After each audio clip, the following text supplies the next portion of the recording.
Yo, this channel is not to glorify drug dealing, not to glorify any of that. It's just to steer the youth from making the wrong choice in life.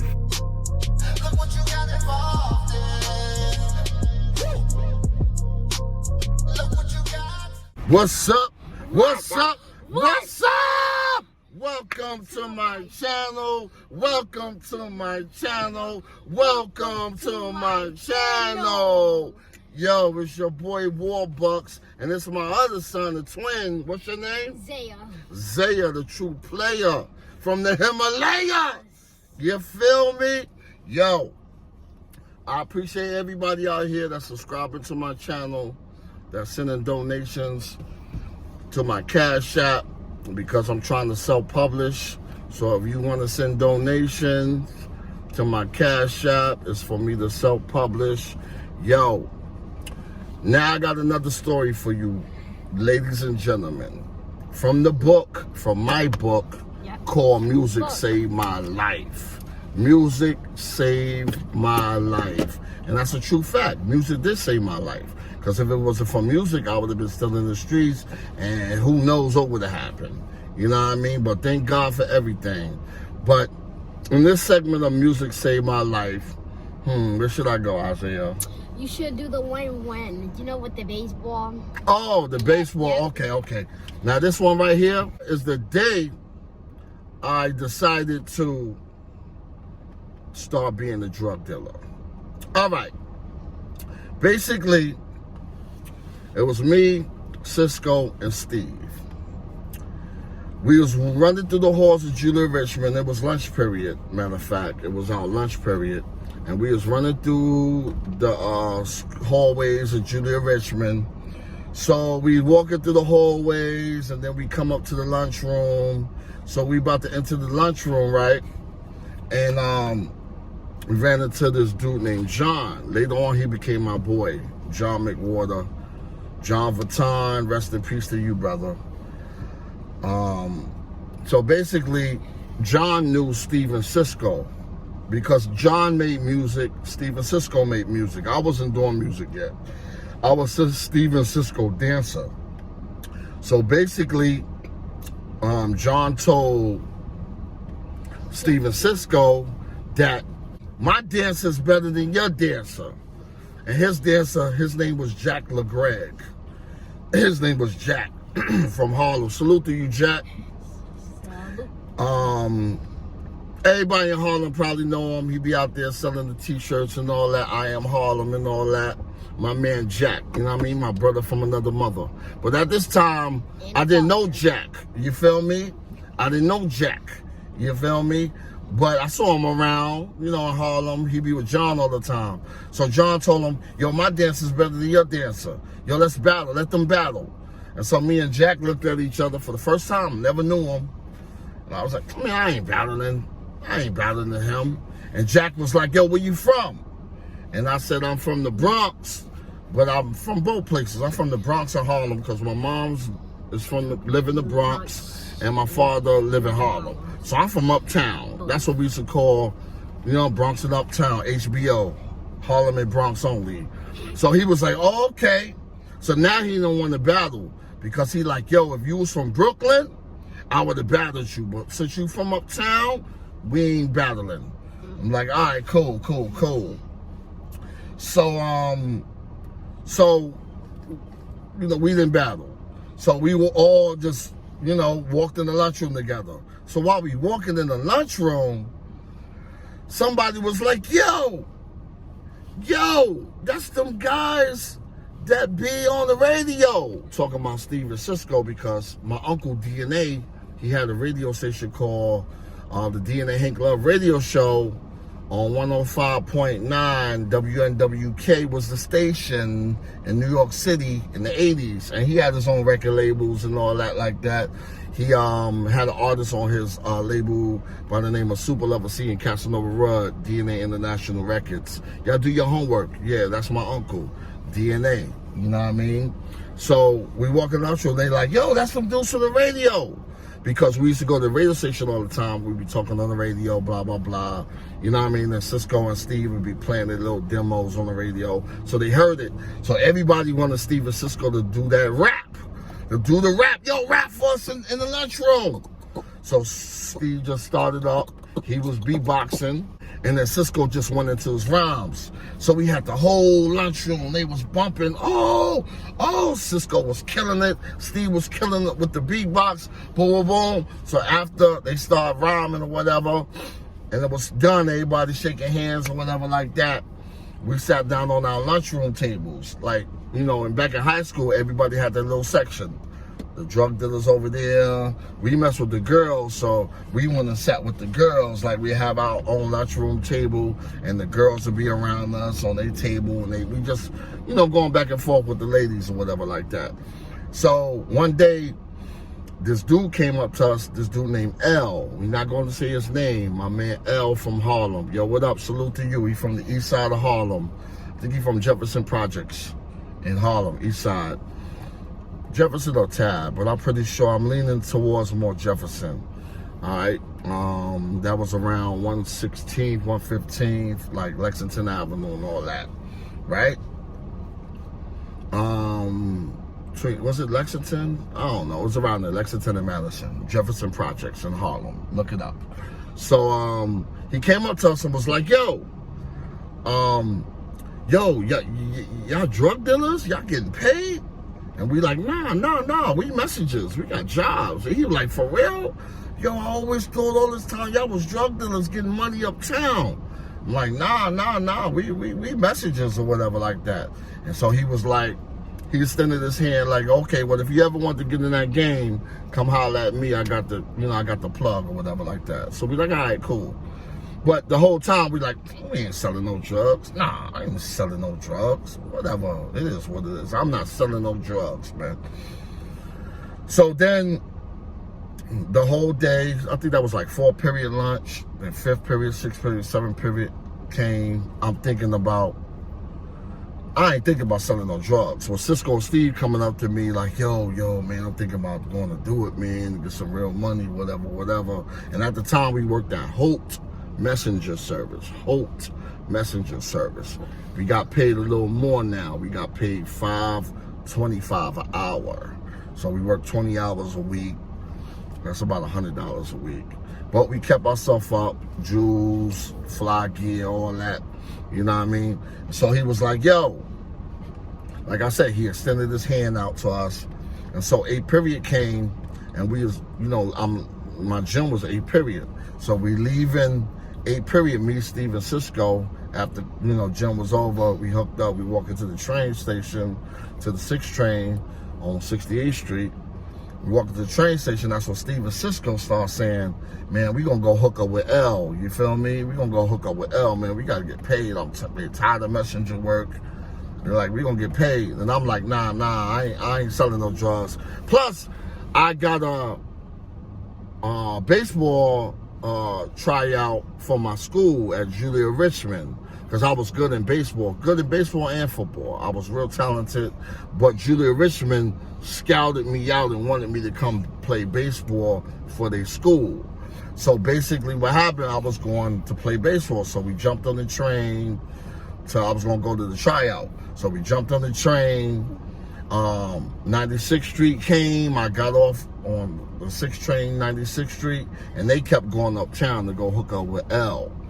So I'm like, all right. So I went to tryouts, went from the 6th train to Central Park, because our baseball tryouts was in Central Park at the time. So, and this is 1988. This is actually 1988. So I get to the practice field or whatever like that in Central Park, the baseball field, and I see a long line full of, full of Spanish people, you know, trying out for the baseball or whatever like that, you know what I mean? So basically what happened was I'm online, I'm online waiting to bat, you know what I mean? Everybody is like probably like 30 kids out there, 30 teenagers trying out for the team, and there's probably about 95% Spanish I never had a problem with Spanish people. I live with Spanish people. Spanish people love baseball, and I love baseball. You know what I mean? I really liked baseball because I was trying to impress my pops. You know what I mean? I was real good at it. I liked it, but it was more for my father. You know what I mean? So when I went there, I was online waiting. And then the whole time on my mind, I'm thinking, man, Cisco and Steve up there getting paid with L. They getting paid with L. And so I'm thinking there's a long line. So I was like, you know what? I'm out of here. I'm going to go hook up with Cisco and Steve and L and get paid, man. Forget this baseball. And see, that's what it is, man. Like, if you're a father out there and your kid got a dream, most kids out here try to prove stuff for their father, for their dad. You know what I mean? If my dad was there, like, pushing me on, like, go ahead, son, you can do it, I wouldn't have went and sold drugs. That's a fact. I wouldn't have went and sold drugs because everything I did was for my father. But my father was there, but he wasn't there. You know what I mean? Like, he was a gambler. He was working all the time. He worked MTA, New York City bus systems for years. Now he's retired. But if your kid got a dream, to all the dads out there, make sure you help push that dream. You know what I mean? Help push him. Whatever he like to do, if it's positive and it's legal, you know, be a good support system for him. But when I was there, there was no support system. So I quickly just, you know what I mean, went uptown to go hook up with Cisco, Steve, and L. So when I hooked up with Cisco, Steve, and L, back then there was no cell phones back then, not in '88. It was only the pay phone. So I went, got on the train, left baseball practice, went uptown to 119th and Lenox Avenue. Cisco and Steve was there waiting on L to come hook up with them. So I'm like, oh, I thought y'all was getting paid all the time. Nah, we just spoke to him. He on his way now. Boom. So we waiting. L came over to the crib, 119th and Lenox Avenue, building 102. That's Cisco house, apartment 1C. So when Elf came through, boom, he showed us the work. Boom, okay, cool. We got the work. We walked down to 120th and 5th Avenue. Yeah, 120th and 5th Avenue. So we walked down there, 120th and 5th Avenue, and he was like, yo, we just gonna post up here, because that's how New York is. You know, we see we posted up here, regardless of whatever it is. People got problems. We got something for them. You know what I mean? We going to war. But nobody was out there. Nobody was on that corner. And big mistake. You know what I mean? There was like, nobody was on that corner. And we went home. We went home because we couldn't sell no drugs. There was no crackheads walking by, so we didn't know nobody. So we went home that night and said, we're going to figure it out. So the next day we came to school, hooked up with my boy John, rest in peace John, and we was telling John, like, yo, we got some drugs, we trying to get paid. And John was like, oh, word? Yo, you could come to my block, my building, and hustle it. And we like, oh, for real? It's going to be straight? He's like, yeah, it'll be straight. So that second right there, before I go there with John, the next day when we came to school, Steve was like, nah, I'm done, man. It ain't work. That first day, I'm done. I'm not getting in the game. So he went back to Messenger. So that's when we was talking with John, and we told John, yo, we got this work, boom, boom. He like, yo, you can come sell it in front of my building. So we like, oh, word? Yo, we put you down with it. You know what I mean? We put you down with it. It'd be us three, because Steve dropped out because he didn't see, a future in it at the time. So he was like, all right, whatever. So we like, all right, we put you down with it. So the next day we went to the block, to his building on 124th Street between Lenox and Mount Morris Park, building 62. When we got there, he told us there's two other spots that's next to his building. We in the middle. There's a spot right here on the right of me, and there's a spot right here on the left of me. Now, the spot on the right of me, they sell coke, and the spot on the left of me sell dust. So we got the cracks. We're like, okay, we're going to sell cracks. That's work. You know what I mean? I'm not idolizing it, but this is, you know what I mean? You can't erase history. So this is what we did.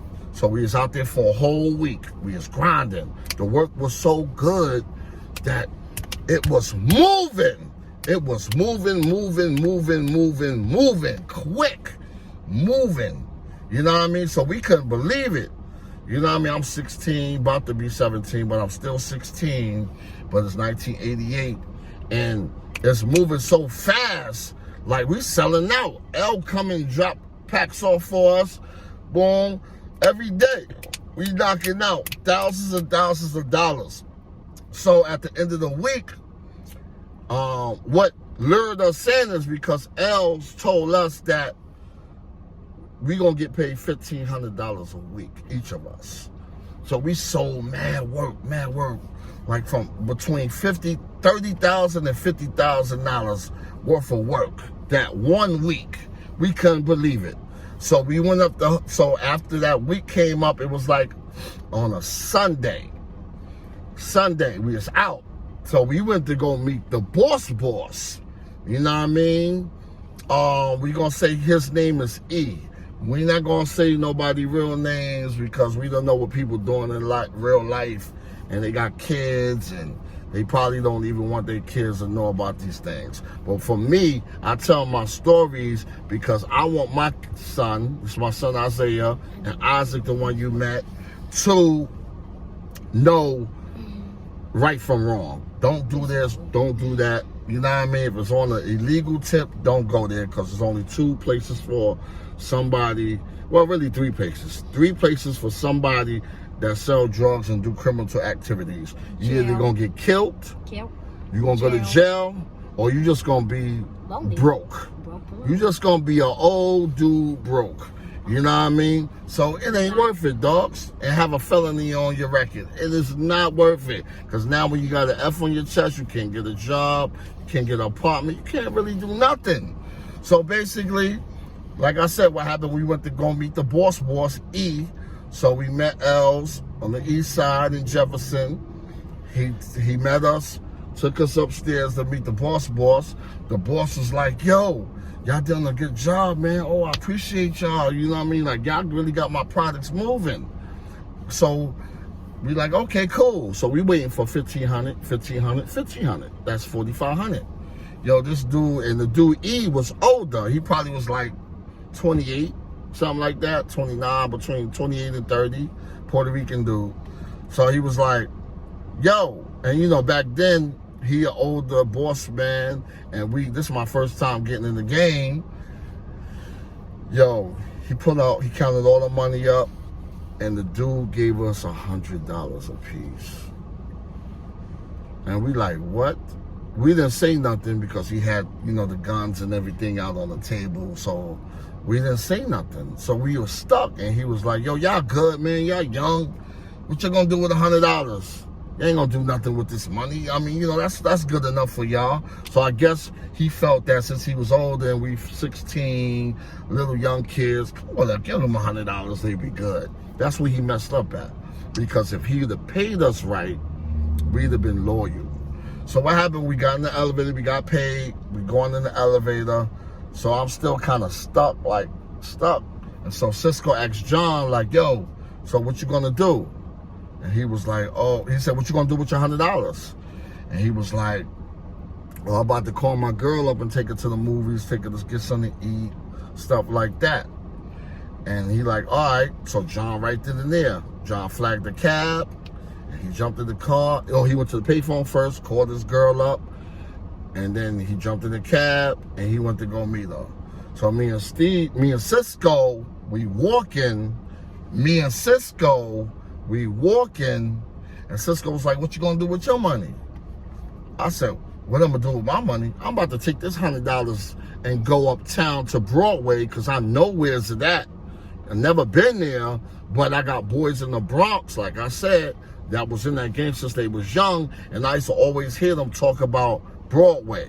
You know what I mean? Go to Broadway, 140th, 141st, 42nd, 43rd, 45th, you know, around that area. You know what I mean? In Harlem. So I was like, yo, I'm about to take my $100 and go get some work. And back then, it was $10 a gram for, you know, per gram. So I'm like, okay, I'm gonna get 10 grams. So Cisco was like, okay, I'm gonna do the same thing. So I was like, all right, cool. So we got in the cab, went uptown. We didn't know who we was going to see. We didn't know who we was going to see, who we was going to speak to. Soon as we got out of the cab, a Dominican dude was like, hey, what's up? You looking for work? We like, yeah, what you got? He told us what he got. $10 a gram, cool. We want to get 20 grams. We got $200. Like, all right, cool. Went up in the little, what they call that? Tenement building. Some floor. As soon as we got with the elevator, you see guys with guns, like machine guns, like Uzis and all that, and they standing by the door, you know, looking out. We walked inside, met some dude. He came back with our little 20 grams. Boom. Put the joint in my balls. Boom. We walked up out of there. We thinking, oh man, hope we don't get robbed, because we was hearing stories like these Dominicans will say you to work, and then you go downstairs and you walk in and somebody else will come rob you.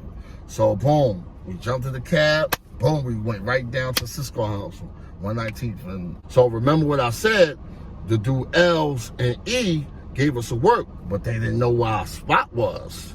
They didn't know where our spot was. We never told him where the spot was. So when he was dropping work off, he'd go meet Cisco. Cisco would bring it over. So they didn't know where the work was at. But we knew we had a gold mine. So that's why I was like, I'm going into business for myself, because I'm not going to be working for somebody and they jerking us and giving us what they want to give us after we done made between 30 and 40, 50,000 for them. They going to give us $100? Like, for real?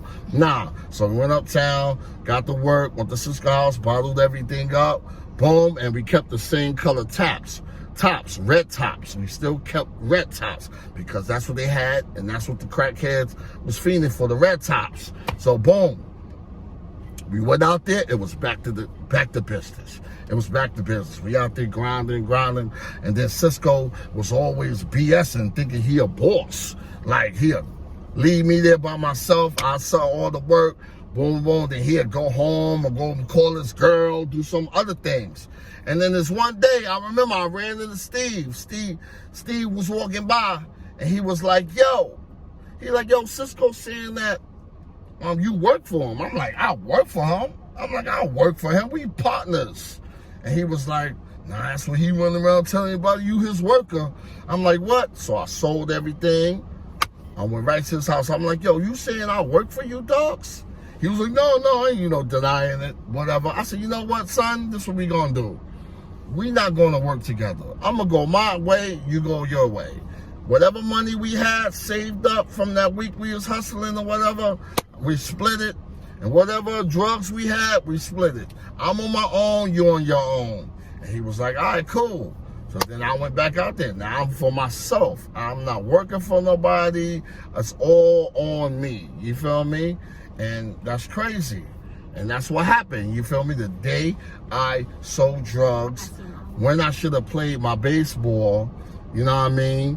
My father would have been there to give me some support. I wouldn't have sold drugs. And selling drugs is the biggest mistake I made in my life. I wish I could take it back, because it's not cool, man, to sell drugs. It's not, man. It might look good because it's fast money, fast cars, jewelry is fast, but at the end of the day, if you can save yourself, man, do it the right way. You know what I mean? That's why we save it to you, man. That's why this channel right here is called Soy Gang. Save Our Youth Gang.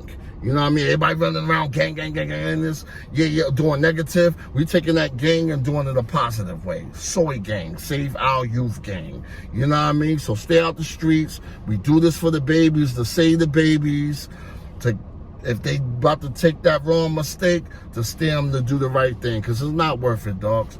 It is not worth it. You know what I mean? It is not worth it, no doubt. So that's my story about the first time I actually sold drugs and started to sell drugs. And then after that, I was addicted to that paper. So I couldn't stop. So you got any last words to say? Yes, I got a shout out to my moms. Mm-hmm. And I want to give a shout out to all the doctors. All the doctors? Mm-hmm, Okay. they're helping cure this vaccine. Exactly. And if you're a father, and if you're a parent, drop a comment. Drop a comment, parent, not a parent, Drop a comment. everything. If you feel like dropping a comment, drop a comment. And Troy Gang, I want to make sure y'all go crazy in the comments. Make sure you like, share, subscribe, hit that bell notification, and all that. Anything else? Like the saying that my dad always says, fast money is no money. It takes process. Exactly. So do your thing. Be cool how you be cool. And all the babies, salute to you. Thank you for the cash apps. Thank you for the cash app, because the cash apps is helping me out to self-publish. You know what I mean? My book, Music Saved My Life. And it really saved my life. And it's just like that. You feel me? Cash App, $, Warbux, WARBUX 113. It's right here, man. You don't see it under me? Other side. Nah, right here on this side. Changed it? Yeah, it's right here, man. So cash out me, because it's really helping me out to self-publish. You dig? Yes, you did. Isaiah, Warbucks, Soy Gang, we out of here, right? And it's just like that.